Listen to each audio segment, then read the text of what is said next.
OpenAI-ი რაც გამოუშვა, Atlas-ი ალბათ უკვე გატესტეთ, ჩვენი მაყურებლებიც გატესტავდნენ. ეგ კიდე ახალ ერას იწყებს ციფრულ მარკეტინგში, ოღონდ მართლა. იმიტომ რომ საჯებო სისტემაში არის ინტეგრირებული პირდაპირ ChatGPT. და აი სრულიად სხვა გამოცდილება არის.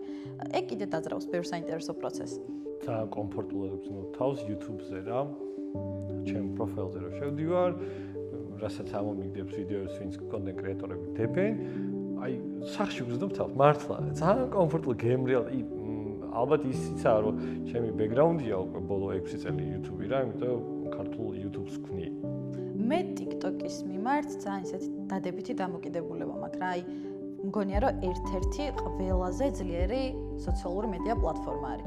ჯერ ისეთი ჭკვიანი ალგორითმი აქვს, რა აი ცალკე სამყაროა. მართლა აი მაგის ალგორითმზე საუბარი და გარჩევა და დამუღამება, ასე ვთქვათ, აი მართლა შეიძლება რომ აი ცალკე მიმართულებად გავიყვანოთ და იმდენი შესაძლებლობა აქვს თან და ის მომწონს რომ მოქნილობა აქვს რა.